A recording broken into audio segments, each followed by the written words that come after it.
बुद्ध ने शिष्यों के सामने एक रस्सी में 3 गांठ लगाई और पूछा कि क्या ये वही रस्सी है जो गांठ बांधने से पहले थी।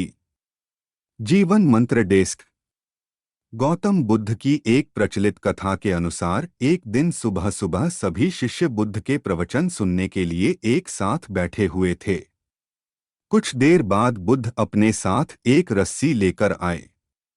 तथागत के हाथ में रस्सी देखकर सभी शिष्यों को हैरानी हुई। बुद्ध अपने आसन पर बैठे और उन्होंने रस्सी में एक के बाद एक 3 गांठ बांध दी। इसके बाद उन्होंने शिष्यों से पूछा कि क्या ये वही रस्सी है जो गांठ बांधने से पहले थी। इस प्रश्न के जवाब में एक शिष्य ने कहा कि तथागत, इसका उत्तर थोड़ा मुश्किल है। ये हमारे देखने के तरीके पर निर्भर करता है। एक तरह से तो रस्सी वही है, इसमें कोई बदलाव नहीं है। एक अन्य शिष्य ने कहा कि अब इसमें 3 गांठें लगी हुई हैं, जो कि पहले रस्सी में नहीं थीं। इसे बदला हुआ भी कह सकते हैं। कुछ शिष्यों ने कहा कि वास्तव में मूल रूप से रस्सी वही है, लेकिन बदली हुई दिख है, लेकिन इसका मूल स्वरूप बदला नहीं है। शिष्यों की बात सुनकर बुद्ध ने कहा कि आप सभी सही बोल रहे हैं। अब मैं इन गांठों को खोल देता हूं। ये बोलकर बुद्ध रस्सी के दोनों सिरों को खींचने लगे।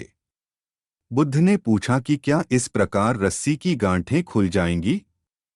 सभी शिष्यों ने कहा कि नहीं, ऐसा करने से तो गांठें और ज्यादा कस जाएंगी। इन्हें खोलना और मुश्किल हो जाएगा।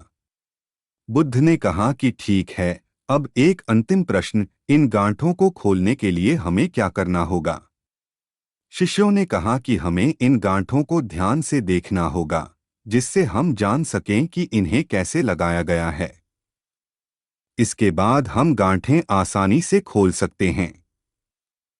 बुद्ध इस जवाब से संतुष्ट हो गए और उन्होंने कहा कि ये सही बात है। हम परेशानियों में फंसे रहते हैं और बिना कारण जाने ही उनका हल खोजने लगते हैं, जबकि हमें पहले समस्याओं के मूल को समझना चाहिए। जब समस्याओं की वजह समझ आ जाएगी तो उन्हें सुलझाना बहुत ही आसान हो सकता है।